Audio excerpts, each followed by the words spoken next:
আসসালামু আলাইকুম। আশা করি সবাই ভালো আছেন। আপনি কি জানেন আমাদের দৈনন্দিন জীবন, চাকরি, ব্যবসা-বাণিজ্য, অর্থনীতি, ম্যানেজমেন্ট এমনকি খেলাধুলা বলতে গেলে আমাদের মহাজাগতিক সবকিছুর সাথে একটি ফর্মুলার নিবিড় সম্পর্ক রয়েছে। এই ফর্মুলার নাম প্যারেটো প্রিন্সিপাল বা 80-20 ফর্মুলা। আজকের ভিডিও প্যারেটো প্রিন্সিপাল বা 80-20 ফর্মুলার উপর। চলুন ভিডিওর সম্বন্ধে আরো ভালোভাবে জানার চেষ্টা করি। 5, 4, 3, 2, 1.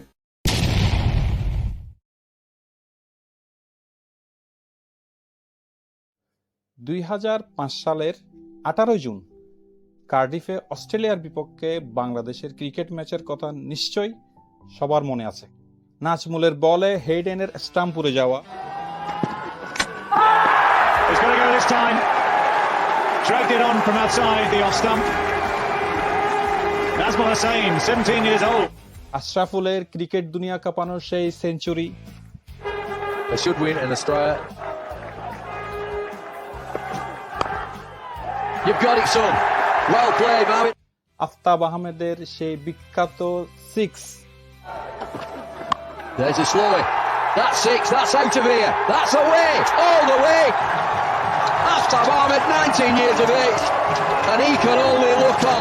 এবং বাংলাদেশের প্রথম অবিস্মরণীয় জয় অস্ট্রেলিয়ার বিপক্ষে।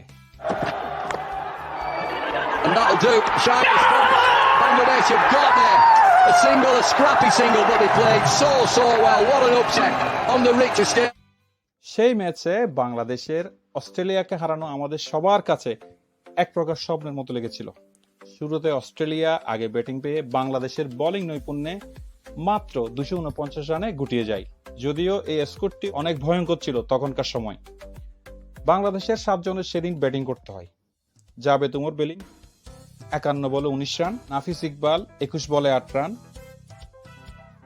তুষার ইমরান 35 বলে 24 রান, আশরাফুল 101 বলে 100 রান, হাবিবুল বাশার 72 বলে 47 রান, আফতাব আহমেদ 13 বলে 21 রান, মোহাম্মদ রফিক 7 বলে 9 রান এবং most important extra 22 run.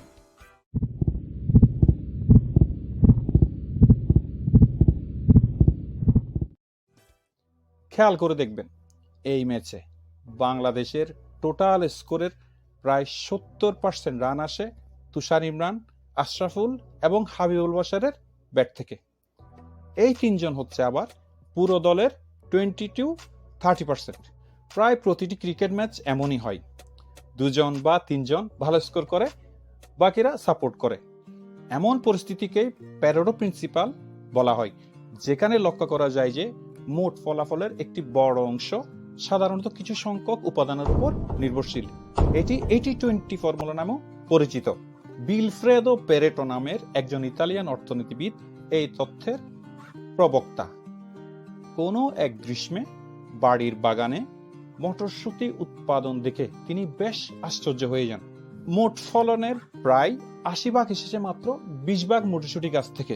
Same আশ্চর্যজনক বিষয়টি অন্য কোনো ক্ষেত্রে হয় কিনা সেটি দেখার জন্য তিনি গবেষণা শুরু করেন এবং 1896 সালে তিনি প্রমাণ করেন ইতালির মোট জনসংখ্যার মাত্র 20% দেশটির 80% জমির মালিক।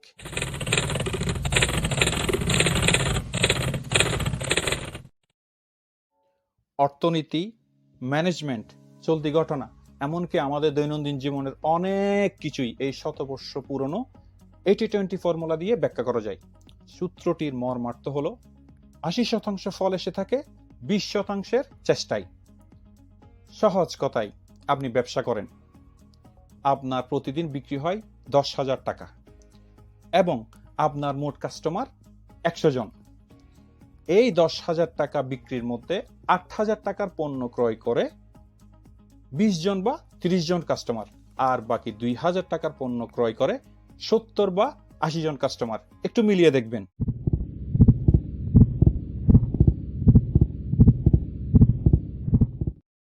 দেখবেন আপনার অফিসেও মোট কাজের 80% মাত্র 20% লোক করছে এবং অফিসে 80% ঝামেলার মূলে কিন্তু 20% লোক।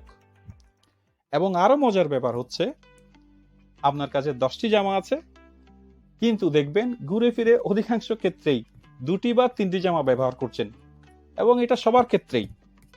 বিশ্বজুড়ে অনেক সিনেমা হয়, কিন্তু হিসাব করলে দেখা যায় সিনেমার মোট আয়ের 80% আসে 20% পরিচালকের সিনেমা থেকে। কারণ আমরা শুধু ওই 20টা সিনেমাই দেখি 100টার মধ্যে। বিভিন্ন দেশ ও শহরে দেখা গেছে 80% অপরাধ করে মাত্র 20% অপরাধী। হ্যাঁ, ক্ষেত্র বিশেষে এটি অনেক জায়গায় 10-90 হয়, অনেক জায়গায় 60-40 হয়, তবে ম্যাক্সিমাম ক্ষেত্রে 80-20 এর মধ্যেই থাকে।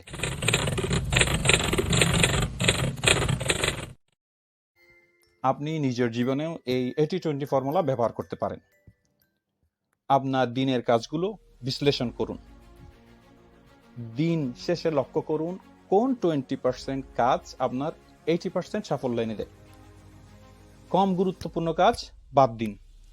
অপ্রয়োজনীয় কাজের জন্য সময় ব্যয় না করে বেশি গুরুত্বপূর্ণ কাজগুলোর উপর ফোকাস করুন। দৈনন্দিন কাজের তালিকা বা টু ডু লিস্ট বানিয়ে নিন বা এখনই বানান। তালিকায় থাকা কাজগুলোকে প্রথমে অগ্রাধিকার দিন এবং প্রথমে সবচেয়ে গুরুত্বপূর্ণ কাজগুলো শেষ করুন। অপ্রয়োজনীয় খরচ কমান। আপনি নিজেই খুব ভালো করে জানেন আপনার কোনগুলো খরচ অপ্রয়োজনীয়। এমন খরচগুলো চিহ্নিত করুন এবং সেগুলো বাদ দিন।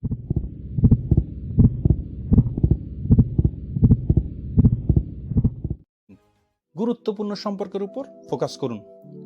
পরিবার ও ঘনিষ্ঠ বন্ধুদের সাথে সময় কাটান। অনেক আত্মীয়ের সাথে আপনি অনেকদিন কথা বলছেন না, ওনাকে একটা কল করুন আর খবর নিন। দেখবেন ওনারও ভালো লাগছে, আপনারও ভালো লাগছে। ছোট কিন্তু কার্যকর পরিবর্তন আনুন। যেমন প্রতিদিন অন্তত 20 থেকে 30 মিনিট হাঁটুন, অবশ্যই হাঁটুন বা হাঁটার চেষ্টা করুন, এবং 8 ঘন্টা ঘুমানোর চেষ্টা অবশ্যই করুন। ইন্টারেস্টিংলি একটু খেয়াল করলে দেখবেন আপনার হয়তো কোনো বদভ্যাস আছে। বদভ্যাস গুলো বাদ দিলেই জীবন আরো সুন্দর এবং আরো আনন্দময় হবে। ফাইনালি, আপনার জীবনের কোথায় এই নিয়ম কাজে লেগেছে কমেন্টে জানাতে ভুলবেন না। যদি ভিডিওটি আপনার ভালো লেগে থাকে তাহলে আরো উন্নত মানের কন্টেন্ট তৈরির জন্য লাইক এবং আপনার কমেন্ট করতে ভুলবেন না। এছাড়া যদি ভিডিও শিক্ষণীয় এবং তথ্যপূর্ণ মনে হয় তাহলে সাবস্ক্রাইব করে আপনার বন্ধুদের সাথে শেয়ার করবেন। আজকে এতটুকুই। আরো তথ্যবহুল এবং শিক্ষণীয় ভিডিও নিয়ে অতি শীঘ্রই আপনার সামনে হাজির হব। টিল দেন, আল্লাহ হাফেজ, আসসালামু আলাইকুম।